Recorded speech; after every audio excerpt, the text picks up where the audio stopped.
And 24 hours after Donald Trump was found liable for sexual assault, the former US president has dropped a series of bombshell claims during a CNN town hall meeting. In the primetime TV event, Trump defended the January 6 rioters and spread fake news about his 2020 election loss. He even insulted the moderator along the way. January 6th, it was the largest crowd I've ever spoken to, and that was because they thought the election was rigged. And they were there proud. They were there with love in their heart. When you look at that result and when you look at what happened during that election, unless you're a very stupid person, you see what happens. A lot of the people understand what happened. That was a rigged election. It was not a rigged election. It was not a stolen election. You and your supporters lost. Can I talk? Yeah, what's you the mind? answer? Do you mind? I would like for you to answer the question. Okay, it's very simple to answer. That's why I asked it. It's very simple to, you're a nasty person, I'll tell you. Steve Clemens is our man on the ground. Steve, what a world we live in. Trump doesn't have the best relationship with CNN, though, but he says they made him an offer he couldn't refuse. Why do you think he did this, and why did they do this? Well, you know, one of my colleagues at Semaphore wrote a piece and said he's been saying these same things all along, but we haven't heard him because he's been on Truth Social and he's been on, groups that have just been his base supporters listening to him. He took what he's been saying for these last many months to the mainstream. They gave him that offer and they allowed him to fill the hall with his supporters. So it was not only an offer they couldn't refuse because he was giving them him, and that allowed CNN to look a lot more conservative. But at the same time, I mean, it was an extraordinary Trump show last night. Any chance it could have been a clapback at Fox as well? Say that again? Any chance it was a clapback at Fox going on CNN? Well, I think that right now he was basically getting revenge with Fox, for everything that they did with him vis-a-vis, the way they treated him, the lawsuits, all of that. So this was a revenge play.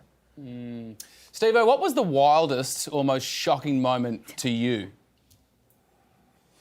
I think I wouldn't necessarily call it wild. The saddest moment of me when he said that he would absolutely repeat separating families from their children as a deterrent to immigrants at the border. America has a huge border problem at the South. It's actually today going to get a lot worse because there's a legal authority that's expiring today. But the fact that he said, I'm going to separate families again, and you have to know that's the single most, I would say, controversial and horrible policy from the Trump administration. He wants to do it again.